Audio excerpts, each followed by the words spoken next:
Good morning, students. Welcome back in BST classes. Now I am going to start third chapter, that is management and business environment.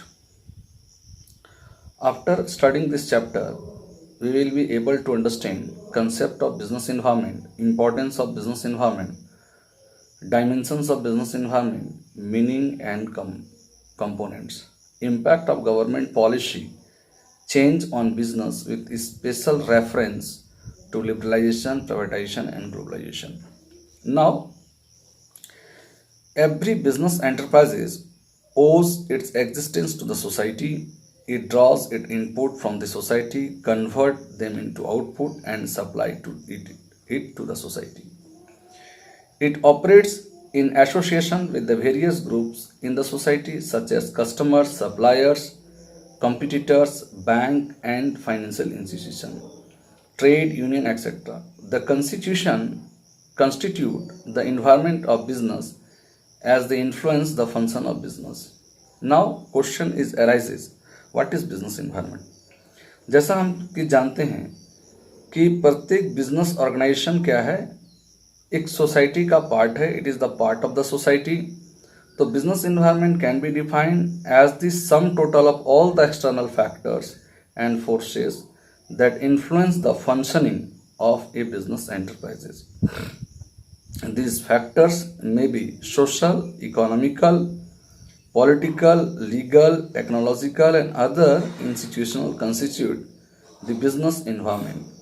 No doubt, all these factors and forces are external to the business, but they have a great impact on the functioning of the business. By ignoring these factors, a business cannot survive. For example, change in taste and preference of the customer may shift the demand of the consumer from old product to new product.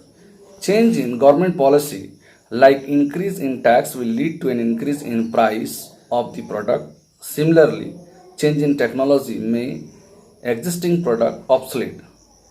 The forces that are external to the business can be categorized as a specific force and general forces. The specific force includes customers, vendors, competitors, investors, etc. मतलब specific force क्या है, जो customer से, vendor से, competitor से, investor से related होगा. और general force include the general condition prevailing in the social, legal, political, technological, and economic environment. The sum total of the such forces external to the business firm is called business environment. Now, अब हम लोग बात करेंगे features of business environment. तो what is the features of business environment? तो इसको features of business environment को explain करने के लिए हम एक एक्रोनिम्स की सहायता लेंगे. Rustic D, RUSTIC-D, rustic D. तो R फॉर क्या होता है? रिलेटिविटी. रिलेटिविटी का मतलब होता है सापेक्षता या आपेक्षिकता. अब हम लोग क्या है relativity? Different country and different region have different business environment, this business environment is relative concept. बोला प्रत्येक कंट्री जो है और रीजन है, डिफरेंट बिजनेस एनवायरनमेंट होता है, and this business environment is relative concept है. For example, technology in Japan differ from that in India or say Pakistan, China, etc. Hence, a multinational enterprise has to keep this aspect in mind while formulating its policy for different countries. कोई भी MNC companies है, जब भी अपनी कोई भी policy का formulation करती है या करता है, तो डिफरेंट कंट्री के रीजन, डिफरेंट कंट्री का डिमांड्स, उसके ट्रेडिशंस को ध्यान में रख करके किया जाता है. तो R फॉर रिलेटिविटी हुआ. U for uncertainty. अनसर्टेनिटी का मतलब होता है अनिश्चितता. The business environment is very uncertain as one can not predict as to what will happen in future. कोई पहले से प्रिडिक्ट नहीं कर सकता कि फ्यूचर में क्या हैपन होने जा रहा है.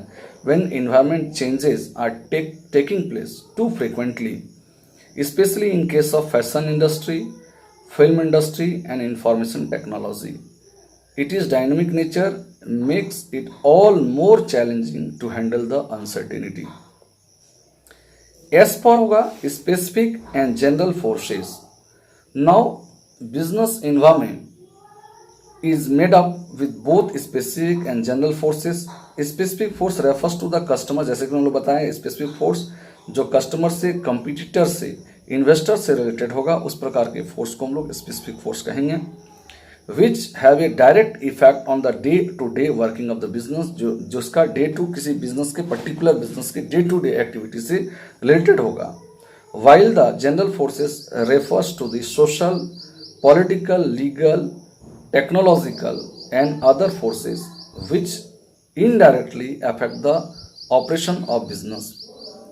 अब हम लोग टी फॉर बात करेंगे, टोटलिटी ऑफ एक्सटर्नल फोर्सेस. तो क्या है T? Business environment is the sum total of all the external forces factors that influence the functioning of business. Hence it can be called as the comprehensive mega force consisting of all external inputs. अब हम लोग I for बात करेंगे, तो inter relatedness मतलब संबंधित. Various elements of business environment are very closely related to each other. For example, at present, there has been an increase in demand for product like diet, coals, fat-free cooking oil, sugar-free product due to increase in awareness of good health among the consumer. Interrelatedness देखो कैसे हुआ कि ये सब चीज़ों का जो diet, Coles का, फैट फ्री कुकिंग ऑयल्स का जो डिमांड हुआ, शुगर फ्री प्रोडक्ट का डिमांड हुआ, कैसे? ड्यू टू इंक्रीज, लोगों में हेल्थ अवेयरनेस बढ़ा, तो हेल्थ अवेयरनेस बढ़ने के कारण इन चीज़ों का डिमांड हुआ. तो दोनों एक दूसरे से इंटर रिलेटेडनेस है. सी फॉर कॉम्प्लेक्सिटी. कॉम्प्लेक्सिटी मतलब होता है जटिलता. आज का बिजनेस इन्वायरमेंट बहुत जटिल है. Many forces consisted the business environment, thus it became very difficult to know exactly the relative influence of a particular force, जैसे social, economic, technological, etc. on the functioning of business enterprises. All these factors are related to one another. Mergers constantly need to simplify this complexity as much as possible all the time. For example, हम लोग ले लेते हैं, if there is a change in demand of a product, it becomes very difficult to determine the separate influence of social, political, technological, economic or legal forces etc. on such a changes. And D for dynamic nature. Business environment is dynamic in nature है. कैसे? It keeps on changing. For example, change in government policy, change in taste and choice of the consumers, increase in competition, change in technology. Such changes could be traced by the internal or external forces. So that is the features of business environment. RUSTIC and D, rustic D.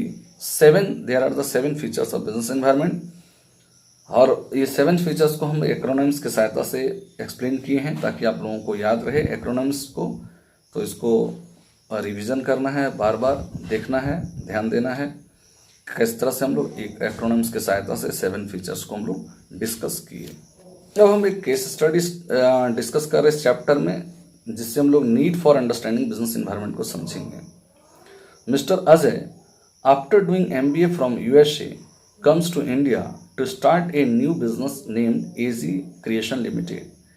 He launches a new product in e-learning for senior secondary school students in different subject which already has an established market in UK and USA but not in India. His business started flourishing in India. After seeing him flourishing, more Indian companies are now trying to enter the market with a new substitute. Identify and explain the significance of understanding business environment highlighted above. तो क्या हुआ, mister Ajay जो थे MBA करने के बाद USA में India आए और एक नया बिजनेस स्टार्ट किया AZ क्रिएशन लिमिटेड के नाम से. He launches a new product, वो न्यू प्रोडक्ट लॉन्च किए e-learning for senior secondary school students के लिए in different subject which related. Already has establish market, जो पहले से एस्टैब्लिश मार्केट है कहाँ, USA और UK में, बट इंडिया में नहीं है.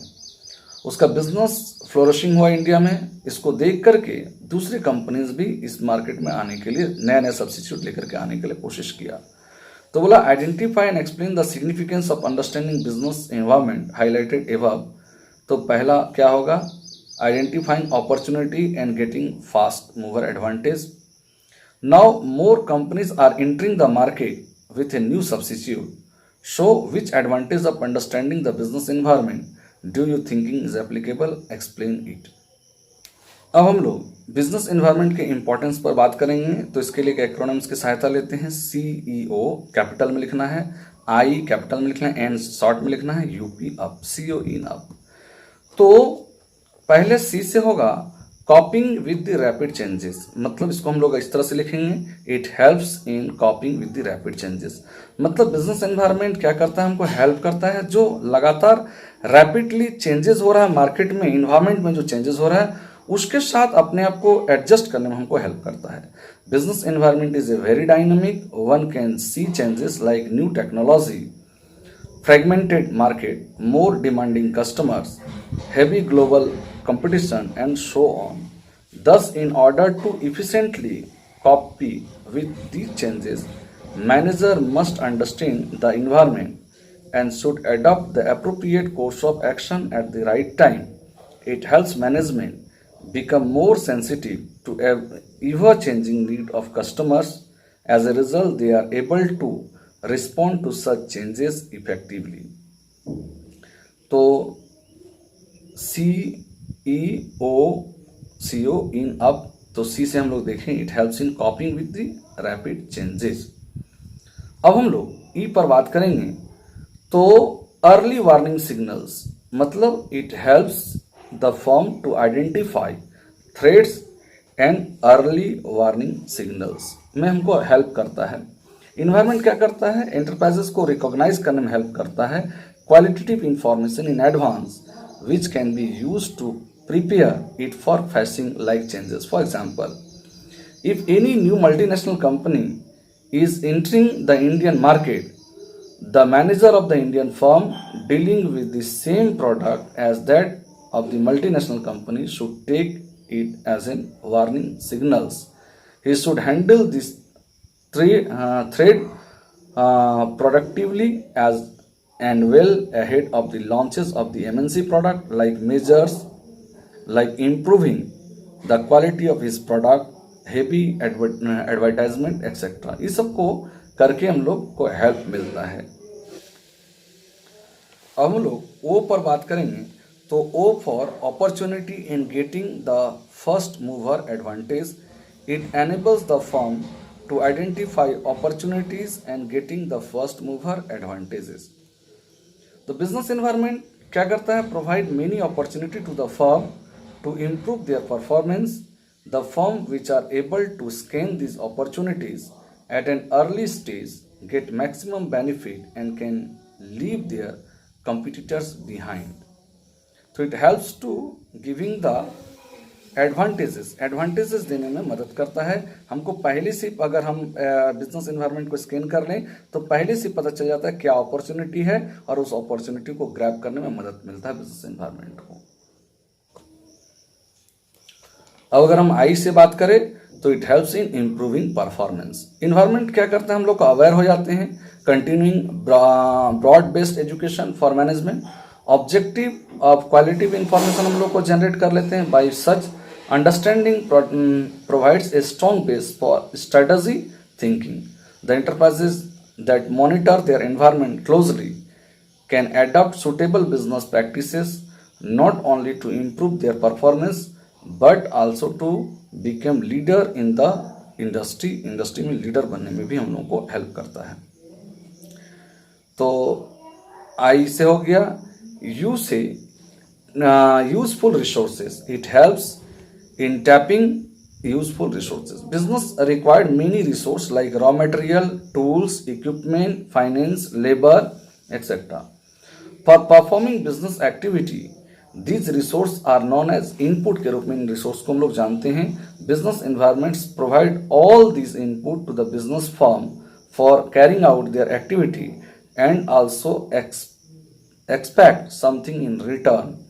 The firm supply their output to the environment. For example, हम लोग क्या लेते हैं, goods and services to the customer, payment to investors on account of money invested by them, payment of wages to the workers, and so on. Thus, we can say that business firm depend fully on the environment for supplying inputs and receiving their outputs. P for क्या हुआ? Planning. It helps in assisting in planning and policy formulation में हमको मदद करता है. Business अगर हमको पहले से पता चल रहा है इन्वायरमेंट में क्या चेंजेस हो रहा है तो उसके अनुसार हम लोग पॉलिसी फ्रेम कर लेते हैं. बिजनेस इन्वायरमेंट आराम से पॉलिसी बना लेती है. जैसे अभी लॉकडाउन का पीरियड था, पहले से अगर पता रहता तो सारे इंस्टीट्यूशन जो हैं वो क्या किए, ऑनलाइन क्लासेस का व्यवस्था कर लिए. तो इस तरह का पहले से सिचुएशन नहीं पता था तो थोड़ा लेट हो गया. तो अगर ये पता रहा तो हम लोगों को प्लानिंग एंड पॉलिसी फॉर्मुलेशन में मदद मिलता है.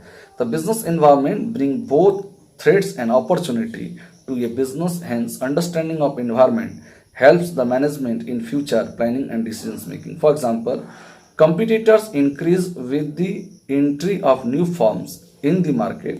The management has to draft new plans and policy to deal with the new competitors. Environmental awareness provide intellectual stimulation to planners in their decision making. They can make changes in their plan efficiently and effectively. तो इस video में हम लोग क्या क्या पढ़े, what is the business environment पढ़े, features of business environment पढ़े और इंपॉर्टेंस ऑफ बिजनेस इन्वायरमेंट के बारे में डिस्कस किए. आने वाले वीडियो में फिर हम लोग डिस्कस करेंगे बाकी जो बचा हुआ है चैप्टर में उसके बारे में डिस्कस करेंगे. केस स्टडी भी दिए हैं तो केस स्टडी को ध्यान से पढ़ना है, लिखना है, इसका क्वेश्चन आंसर लिख लेना है.